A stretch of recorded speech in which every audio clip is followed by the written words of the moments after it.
Okay so hello दोस्तों, नमस्कार। मेरा नाम है विवेक कुमार और आप सभी लोग देख रहे हैं हिस्ट्री बाय चैनल, जहां हम सिर्फ हिस्ट्री को पढ़ते नहीं बल्कि पॉलिटी भी पढ़ते हैं। ठीक है, तो भाई पॉलिटी में ये लेक्चर में भी छठा या सातवां रहेगा। यहाँ पे हम पार्ट 5 बात कर रहे थे। पिछले वीडियो में भी हम यूनियन की बात कर रहे थे, जिसमें हमने राष्ट्रपति आपको पढ़ा दिया था। राष्ट्रपति की पद, राष्ट्रपति की पावर्स थोड़ी बहुत बची थी, और भी चीजें, राष्ट्रपति के इलेक्शन कहाँ कैसे होता है, महाभियोग कैसे लगाना है, वगैरह वगैरह जितनी भी चीजें हैं, ये पिछले वीडियो में बात हो गई थी। आज हम लोग देखेंगे वाइस प्रेसिडेंट के बारे में। वाइस प्रेसिडेंट बेटा मैं लिखना भूल गया, पर इनको बोलते हैं हिंदी में क्या, उपराष्ट्रपति। यहाँ पे वैसे लिखा हुआ है, क्या होते हैं, वाइस प्रेसिडेंट। ठीक है, यही जितने भी सेंट्रल यूनिवर्सिटीज होती हैं उनके चांसलर भी होते हैं। वाइस प्रेसिडेंट क्या होते हैं, चांसलर भी कहलाते हैं, चांसलर। जैसे अभी के वाइस प्रेसिडेंट कौन है भाई, जगदीप धनखड़ जी। ठीक है, तो वाइस प्रेसिडेंट की जो पोस्ट है बेटा, ये आर्टिकल 63 में पहली बात तो इस पोस्ट के जिक्र है। Article 63 of Indian constitution. अच्छा, आर्टिकल 63 ये है, तो आर्टिकल 62 क्या था नहीं बताया था, क्योंकि उतना इंपॉर्टेंट नहीं था। लेकिन आर्टिकल 61 बड़ा इंपॉर्टेंट था, जिसमें था महाभियोग ऑन राष्ट्रपति, यानी इंपीचमेंट प्रोसेस फॉर राष्ट्रपति 61 में। ठीक है, छोड़ो क्या, आर्टिकल 63 में इनके पद के बारे में बताया गया और बोला गया है कि भाई ये अमेरिका के संविधान से हमने क्या किया, अडॉप्ट कर लिया है। कौन सा पद, वाइस प्रेसिडेंट का पद है ये। जबकि हमने आपको बताया था कि जो प्रेसिडेंट का पद है, यानी राष्ट्रपति का जो पोस्ट है, उसको लिया गया है ब्रिटेन के संविधान से। बताया था ना। ठीक है भाई, ये केवल एक फॉर्मेलिटी वाली पोस्ट थी, इसका भी जिक्र कर दिया गया संविधान में, आपको भी पता होगा। चलो भाई, अगला आर्टिकल 64 में बताया कि भैया जो वाइस प्रेसिडेंट होंगे ना आपके देश के, वो राज्यसभा के सभापति भी होंगे। राज्यसभा यानी दो सभा होती हैं, अगले वीडियो में बताऊंगा मंत्रिमंडल, क्योंकि मंत्रिमंडल की सिफारिश के लिए आर्टिकल 74 जब बताऊंगा। तो लोकसभा और राज्यसभा दो सदन होते हैं पार्लियामेंट में। लोकसभा, राज्यसभा और साथ ही साथ कौन, प्रेसिडेंट। तीन चीजें मिलकर क्या बनाती हैं, पार्लियामेंट। तो इसमें जो राज्यसभा होती है, जिसको हम उच्च सदन भी बोलते हैं, उसके ये सभापति होंगे। कौन, आपका वाइस प्रेसिडेंट। यानी जो वाइस प्रेसिडेंट को जो सैलरी मिलेगी, वो उनके पोस्ट के लिए नहीं होगी कि भाई वो वाइस प्रेसिडेंट है। वाइस प्रेसिडेंट का तब तक कोई काम नहीं होगा जब तक प्रेसिडेंट देश में नहीं होंगे, केवल उनकी अनुपस्थिति में। यानी जब कौन नहीं होगा भाई, प्रेसिडेंट नहीं होंगे, उस समय जितनी भी कार्यकारी शक्तियां, यानी सिग्नेचर का काम, क्योंकि प्रेसिडेंट का देखिए हर बहुत ज्यादा काम होता है, आप सोच नहीं सकते। हर समय कुछ ना कुछ उनको साइन करना, कुछ ना कुछ चीजें डिलीवर करना, कुछ बातचीत, समझो, मीटिंग वगैरह वगैरह, कोई भी। क्योंकि प्रेसिडेंट ही क्या होता है, आपका पहला क्या बोलते हैं, पहला सिटीजन बोला जाता है देश का। तो प्रेसिडेंट का पोस्ट बहुत ही बड़ा, वो वैल्यूबल है। इसीलिए उनके लिए क्या लाना पड़ गया हमें, एक दूसरा पोस्ट, ताकि अगर इन केस मान लो हेल्थ की वजह से या कोई और दूसरी बीमारी की वजह से वो नहीं होते हैं, तो उनकी जगह ये पोस्ट को संभालेंगे। तो वो कौन थे, उपराष्ट्रपति, राज्यसभा के स्पीकर होंगे, अनुपस्थिति में कार्य संभालेंगे। ये तीन आर्टिकल हो गए भाई ऊपर के। अच्छा, ये इंपॉर्टेंट आर्टिकल हैं। बीच बीच में जो नहीं लिखे हैं वो इंपॉर्टेंट नहीं है पेपर के लिए, तो टेंशन मत लेने लगना। ठीक है, आर्टिकल 66 में इनके इलेक्शन की बातचीत कर रखी गई कि भाई कैसे इलेक्शन होगा।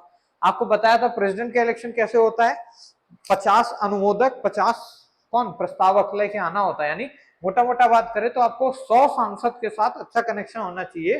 वो लोग कुछ लिख के देंगे पर्चे में, तभी आप एलिजिबल हो पाओगे वोटिंग के लिए, मतलब वोटिंग कह रहा हूँ, इलेक्शन के लिए। ठीक है, उसी तरह यहाँ पे 20 प्रस्तावक और 20 अनुमोदक। यानी अगर वाइस प्रेसिडेंट का आपको इलेक्शन लड़ना है, तो कम से कम 40 सांसद से क्या रखो, कॉन्टैक्ट रखो। अब एक सांसद से ही कॉन्टैक्ट हो जाता है तो एकदम हल्ला गुल्ला हो जाता है, एकदम शोर शराबा। 40 तो बहुत बड़ी बात हो गई। ठीक है, बाकी सारी सेम चीजें हैं कि आप भारत के नागरिक होने चाहिए, बैंकक्रप्ट नहीं होना चाहिए, दिवालिया, पागल, ये सब नहीं होना चाहिए, तब आप इलेक्शन लड़ सकते हो। वो सब पिछले वीडियो में आप देख लेना। खैर, तो 66 में इलेक्शन ऑफ प्रेसिडेंट के बारे में बताया गया बेटा। और सॉरी, वाइस प्रेसिडेंट, किसके इलेक्शन की बात की, वाइस प्रेसिडेंट। और इनका कोई निर्धारित टाइम नहीं होता है, यानी कोई फिक्स टाइम नहीं है कि 5 साल के बाद इलेक्शन होना ही होना है। समझ लो, वाइस प्रेसिडेंट की पोस्ट के लिए कोई फिक्स टाइम संविधान में नहीं बताया गया कि इस टाइम के बाद इलेक्शन कराना ही कराना है। ठीक है, जिस तरह बताया गया ना कि सरकार जो होगी वो 5 साल के लिए आएगी, उसके बाद फिर अगला इलेक्शन होगा। ठीक है ना, वो चीज नहीं बताई गई है संविधान के अंदर, किसके लिए, वाइस प्रेसिडेंट के इलेक्शन के लिए। इसीलिए चाहे तो 5 साल से ज्यादा भी वो रह सकते हैं, हालांकि 5 साल उनका कार्यकाल होता है, ड्यूरेशन। आर्टिकल 69 में चर्चा है इनको शपथ दिलाने की।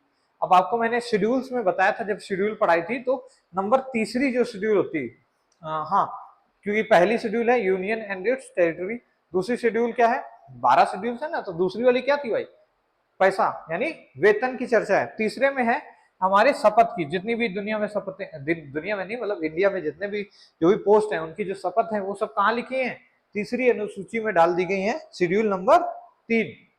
तो भाई वहीं से एक पन्ना फाड़ लेंगे वाइस प्रेसिडेंट अपना और वो पन्ना पढ़ देंगे, तो ये शपथ हो गया। पर ये दिलाएगा कौन, वाइस प्रेसिडेंट को जो शपथ दिलाएंगे वो होंगे खुद प्रेसिडेंट। कौन दिलाएगा बेटा, प्रेसिडेंट। जबकि प्रेसिडेंट को शपथ कौन दिला रहा था, चीफ जस्टिस ऑफ इंडिया, यानी सुप्रीम कोर्ट के जो चीफ जस्टिस होंगे वो दिलाते थे प्रेसिडेंट को शपथ। ठीक है, इसकी चर्चा किस आर्टिकल में है बताओ भाई, भूला मत करो भाई, ये सारी चीजें आपको बता रखी है किस आर्टिकल में किसकी चर्चा है।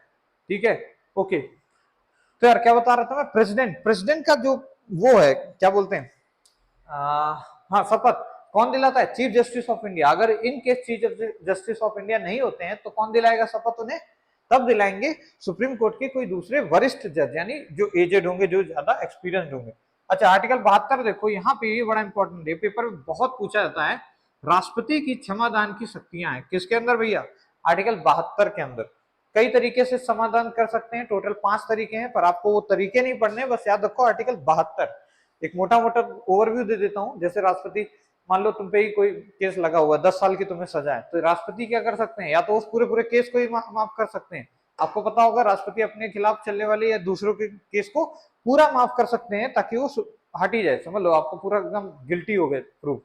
खैर, तो या फिर 10 साल से 0 साल कर दिया, आपकी सजा ही माफ कर दी, या फिर 10 साल को 5 साल कर सकते हैं, यानी सजा के अंदर क्या कर दिया, लघुकरण कर दिया, यानी ड्यूरेशन को कम कर दिया। और तीसरी चीज है क्या भाई, कि वो जो नेचर ऑफ द सजा है, यानी जैसे कठोर सजा होती है, कठोरवास है, नॉर्मल सजा है, एक बहुत ज्यादा नॉर्मल सजा है जिसमें पत्थर नहीं कूटने पड़ते हैं, किसी में पत्थर तोड़ने पड़ते हैं, बहुत काम कराते हैं जेल के अंदर, तो उस तरीके की सजा होती है। आप गलत काम ज्यादा ही करोगे तो आपको कठोर सजा होती है। तो उस तरीके की सजाओं को क्या कर सकते हैं, मतलब उनका नेचर भी परिवर्तन कर सकते हैं, हार्ड से सॉफ्ट कर सकते हैं सजा को, या सजा को खत्म ही कर सकते हैं, या फिर सजा का टाइम थोड़ा कम कर सकते हैं, या हार्ड को सॉफ्ट कर सकते हैं। इवन मौत की सजा यानी फांसी की सजा को भी रोक सकते हैं, कौन, राष्ट्रपति। ठीक है ना, ये पावर्स की चर्चा किसमें, आर्टिकल 72 में, बड़ा इंपॉर्टेंट है। फिर आर्टिकल 74 में बताया गया, 73 यानी जरूरी नहीं है, अगर मैंने नहीं लिखा है यहाँ पे तो मत ध्यान देना, ये नहीं कि उसी को ढूंढ के पढ़ने लगे, अरे ये सब याद करना भाई, बहुत आर्टिकल अभी तुम्हें याद कराए मैंने अभी तक अपने वीडियोस में, ज्यादा से ज्यादा लगभग 50 आर्टिकल कवर कर लिए हैं, जो कि एकदम इंपॉर्टेंट है पेपर के लिए, पर आप फालतू फालतू वालों को मत ढूंढना। ठीक है, आर्टिकल 74 में बताया गया बेटा कि राष्ट्रपति को सलाह देने के लिए मंत्रिमंडल बनाया जाएगा, राष्ट्रपति को सलाह देने के लिए, क्योंकि राष्ट्रपति खुद तो इतने काम नहीं कर सकता एक साथ, तो उनको सलाह देने के लिए आगे क्या देश में कैसे करना है उसके लिए क्या बनाया जाएगा, मंत्रिमंडल बनाया जाएगा। वही मंत्रिमंडल जिसको इंग्लिश में काउंसिल ऑफ मिनिस्टर्स बोलते हैं, council of ministers, council of minister, जिसके जो हेड होंगे वो होंगे प्राइम मिनिस्टर। कौन होंगे, प्राइम मिनिस्टर ऑफ इंडिया की बात है तो इंडिया की बात है। ठीक है, प्राइम मिनिस्टर ऑफ इंडिया होंगे, किसके हेड, मंत्रिमंडल या काउंसिल ऑफ मिनिस्टर, जो कि राष्ट्रपति को सलाह देंगे कि भैया ऐसा करिए वैसा ना करिए। ठीक है, इतना समझ आया। तो अब इसी मंत्रिमंडल को थोड़ा देख लेते हैं, कौन कौन से टाइप्स के मंत्री होते हैं। वैसे तो अगर बताऊं तो यार लिखना पड़ेगा, देखो बताता हूँ। देखो 4 टाइप के बेसिकली मंत्री हैं। एक होते हैं कैबिनेट मंत्री, क्या होते हैं, कैबिनेट, नाम सुना होगा तुमने, यार मैं इंग्लिश में ही लिख देता हूँ, हिंदी में स्पेलिंग बड़ी गड़बड़ हो जाती है, कैबिनेट। दूसरे होते हैं राज्य मंत्री, क्या होते हैं, राज्य मंत्री। तीसरे टाइप के होते हैं राज्य मंत्री होंगे वो भी, और वो स्वतंत्र प्रभार के होंगे। क्या है अभी समझ आएगा, स्वतंत्र प्रभार, प्रभार। और जो चौथे टाइप के होंगे वो हो जाएंगे उप मंत्री, क्या होंगे, उप मंत्री। तो 4 टाइप के बेसिकली मंत्री बनाए गए, किस लिए बनाए गए ये सब, ताकि राष्ट्रपति को क्या दे दें, सलाह दे दें कि भैया क्या करना है देश में, कहां पे क्या करना है। ठीक है, तो कैबिनेट मिनिस्टर वो मिनिस्टर होगा जो कि अपने अपने मतलब जो कैबिनेट क्या होता है, कैबिनेट मतलब अपनी जगह पे, कैबिनेट अपनी कैबिन में सबसे टॉप का जो मंत्री होगा वो कौन होगा, कैबिनेट मिनिस्टर। आपने नाम भी सुना होगा कोई कैबिनेट मिनिस्टर का, आप लोग कमेंट करिएगा नाम। जैसे मैं पूछ लेता हूँ, होम मिनिस्टर कौन है, कौन है भाई, तो पता होगा ये सभी क्या है, कैबिनेट मिनिस्टर। यानी होम मिनिस्टर के अंदर क्या ड्यूटीज होती है, बहुत सारी चीजें। वैसे तो नागरिकता के अधिकार के लिए भी आप अगर जाएंगे तो सीधे होम मिनिस्ट्री जानी होगी। और जितने भी पुलिस फोर्स होती है राज्य में या कहीं पे भी, सबसे ऊपर उन सभी पुलिस में डीजीपी यूजीपी सभी लोग किसको रिपोर्ट करेंगे, उसके हेड, यानी उसके हेड कौन होंगे, होम मिनिस्ट्री। ठीक है ना, हालांकि ठीक है ये एक होम मिनिस्ट्री बता दी, तो ये क्या है, कैबिनेट मंत्री, यानी सबसे बड़े वाले मंत्री कौन होंगे, कैबिनेट मंत्री। अच्छा, उससे छोटे राज्यों में भी तो मंत्री देने पड़ेंगे, तो वो होते हैं राज्य मंत्री। क्या होते हैं, सेकंड नंबर के राज्य मंत्री होते हैं बेटा। ये पहले नंबर के सबसे बड़े मंत्री ये राज्य मंत्री। तीसरे नंबर पे भाई आ जाते हैं राज्य के स्वतंत्र प्रभार वाले मंत्री। मतलब क्या है, देखो कई बार क्या होता है कि मान लो इस राज्य का मंत्री है, अब जिस राज्य में वो काम कर रहा है उसका जो कैबिनेट मिनिस्टर है, मान लो कि ये राज्य, मतलब वो राज्य नहीं, स्टेट वाला, पहले क्लियर कर देता हूँ, ये नहीं यूपी बिहार ये समझ सोचने लगना, ठीक है, ये नहीं है, ये इसको कट्टम करके लिख लो यहाँ पे, ये यूपी बिहार वाले राज्य नहीं है। राज्य मतलब कोई एक पर्टिकुलर काम, जैसे कि एग्रीकल्चर मिनिस्टर हो गए, तो इस समय एग्रीकल्चर क्या हो गया है, राज्य हो गया, यानी उसी चीज को देखने के लिए ये पूरी पूरी मिनिस्टर की मिनिस्ट्री बनाई गई है। तो राज्य यहाँ पे एक पर्टिकुलर क्या है, एक क्षेत्र है जिसपे आपको देखना है, ना कि कोई एरिया, मतलब लैंड वाला एरिया नहीं है कि भाई यूपी है बिहार है, ये राज्य नहीं है, ठीक है, कंफ्यूजन मत रखना। हाँ, तो मान लो कि जिस राज्य का कोई मंत्री है उसके ऊपर के जो कैबिनेट मिनिस्टर है, मान लो कि मैं हूं, मैं एग्रीकल्चर मिनिस्टर हूं, अब मेरे ऊपर जो कैबिनेट मिनिस्टर है वो नहीं है मान लो कुछ समय के लिए, पर उनके जस्ट नीचे मैं हूं, मैं उनसे जस्ट नीचे हूं, यानी मैं एग्रीकल्चर मिनिस्टर में टॉप से लास्ट में हूं, मतलब टॉप से लास्ट नहीं, सेकंड टू द टॉप हूं। तो अब जब वो नहीं होंगे तो मैं उनका काम क्या करूंगा, करने लग जाऊंगा, तो उस टाइम पे मैं राज्य मंत्री तो होऊंगा, साथ साथ स्वतंत्र प्रभार लिखना पड़ूंगा, लिखूंगा मैं, क्या लिखूंगा, स्वतंत्र प्रभार। कई बार आपने ये लिखा देखा ही होगा, स्वतंत्र प्रभार, ठीक है। ओके भाई, अब ये उप मंत्री क्या चीज है भाई, सबसे छोटे लेवल का जो मंत्री होता है उसका क्या नाम होता है, उप मंत्री, ठीक है ना, याद रखना भैया, उप मंत्री क्या होते हैं, सबसे छोटे। सबसे बड़े मंत्री कौन है, कैबिनेट मंत्री, ठीक है। तो मंत्रिमंडल का आपको इतना थोड़ा लिखा जोखा पता होना चाहिए, बस ये बस ऐसे ही बताया, ये पेपर में नहीं पूछेगा, ठीक है, पर हाँ ये जरूर पूछेगा आर्टिकल 74 बेटा, ठीक है। तो इसको बड़ा इंपॉर्टेंट है ये, तो आपको ताकि थोड़ा पता रहे देश में क्या है, कैसे कौन से मंत्री होते हैं, कल को कोई आपको उप मंत्री मिल जाए और आप उससे डरने लगो, हालांकि डरने की किस जरूरत होती है, जो गलत काम करता है, तो चाहे कैबिनेट मिनिस्टर आपके सामने ही क्यों ना खड़ा हो, है कि नहीं, अगर आपने गलत नहीं किया है तो फिर क्या ही डर है, ठीक है।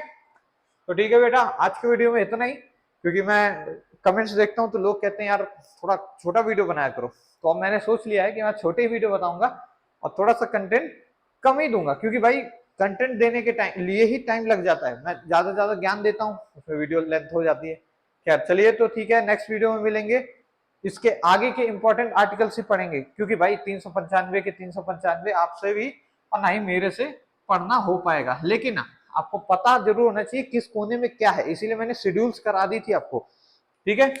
और पार्ट तो एकदम याद रखना, ये पार्ट 5 ही है, अभी पार्ट 5 अभी और बच्चा है, मैंने बताया था पार्ट 5 कहां से है, 52 से 151 आर्टिकल तक कौन सा है बेटा, पार्ट 5 है, जिसका नाम है यूनियन, यानी यूनियन में, यानी संघ में कौन कौन सी संघ की कार्यपालिका शक्तियां होंगी, कौन से कार्यपालिका लोग होंगे, वो सभी की चर्चा है, इसी में सुप्रीम कोर्ट वगैरह भी अभी आएगा, अटॉर्नी जनरल भी आएगा, आर्टिकल 76 में 76 में अटॉर्नी जनरल पढ़ेंगे, महान्यायवादी बोलते हैं उनको। तो ठीक है, मिले नेक्स्ट वीडियो में, बने रहना इसी तरीके से, आप लोग प्यार दिखाते रहिए और मैं अपना कंटेंट दिखाता रहता हूँ, ठीक है। तो नेक्स्ट वीडियो मिलेंगे, तब तक के लिए जय हिंद दोस्तों, मजे करो।